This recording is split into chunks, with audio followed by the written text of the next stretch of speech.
Peugeot has reduced the price of the E-2008 or the E-2008 by $25,000. I mean, that's an insane 40% price reduction. We've never seen this kind of discounting before. A lot of people are criticizing Tesla, saying, oh, Tesla's reducing the price. This is really bad for previous consumers. Well, imagine having bought one of these E-2008 vehicles for $65,000 and now seeing them for $40,000. Hello, my friends. Welcome to the channel. I'm Sam Evans. You're watching the Electric Viking. It's great to see you. Patreon supporters, thank you for supporting the channel. And also YouTube members, if you want to become a member, you can get access to some of our videos a few days in advance. So I'll put a link in the description below. The Peugeot E-3008. Apparently there's going to be a new one coming in a few months. So that's possibly the reason, I'm guessing that's the likely reason for this massive price reduction. But that said, the price going from $25,000 or from $65,000 drive away approximately to $40,000 drive away means, yeah, it's a $25,000 price reduction in Australia. Now, should you buy one of these? Well, let's have a look at the actual specs and features. The size, first of all, it's 4,300 millimeters long. A little bit smaller than the BYD Atto 3. About 5 to 10% smaller than an Atto 3. So it's not a big car. It's just a little bit bigger than a BYD Dolphin. So it gives you sort of an idea on the size of it. It's about, say, 10% bigger than a Toyota Corolla.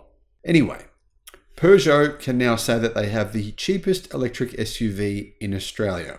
There is an MG EV you can buy for a similar price, actually. But anyway, I think this is the cheapest vehicle you can buy. SUV, I mean, is this an SUV really? Not really. Crossover. Anyhow, the price is incredibly good, but keep in mind, it doesn't have very much range. It uses a 50 kilowatt hour battery pack, and that gives it 328 kilometers of WLTP range. Now, 328 kilometers of range, I mean, that's around 200 miles. It wouldn't be too bad if you had really fast charging, but it doesn't. That's one of the reasons why this vehicle probably isn't selling that well. It has 100 kilowatt fast charging, DC fast charging, and the actual power is the same. It has 100 kilowatts in terms of total power and 260 newton meters of torque. Not exactly powerful, doesn't have a lot of range. It is a good looking car though. I mean, I think this is one of the best looking vehicles on the road. I don't know why, but I think it really appeals to me, the design of this vehicle. What do you guys think? Let me know what you think on that. Onboard charging is not too bad. It's got 11 kilowatt onboard AC charger. So if you've got the right home charger, you could charge this at pretty fast speeds at home. You could easily charge it overnight, every night, even if you use the whole battery. You can DC fast charge from around 10 to 80% in 30 minutes using a 100 kilowatt charger because it's not a big battery. So yeah, it's still not going to take that long. If you think about it, 30 minutes at a fast charger, if you've got the right charger, 30 minutes, that's pretty good. In terms of equipment, it has some pretty nice equipment. It's got keyless entry with push button start, proximity locking, gloss black and dual chrome highlights, triple claw LED lights. It's got a 5-year unlimited kilometer warranty. That includes 5 years of roadside assistance. That's pretty good, I think. And servicing over 5 years, yeah, it's not exactly cheap, but it is cheaper than, say, MG and BYD servicing. Servicing costs over 5 years equal 1,500 Australian dollars. So that's actually pretty affordable. If you're wondering how many of these have been sold, in 2023, Peugeot sold 57 of these in Australia. Sales in the first quarter of 2024 were 40. So clearly sales of this vehicle have increased, but that's still only 10 per month. That means they've sold only 97 cars in total over the past 9 months.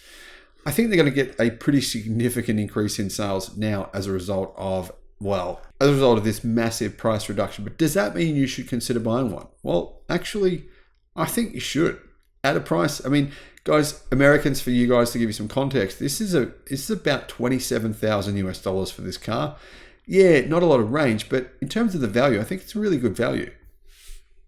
Now, some other features the car has. It's got heated seats. It's got climate control. It has lane assist, parking sensors.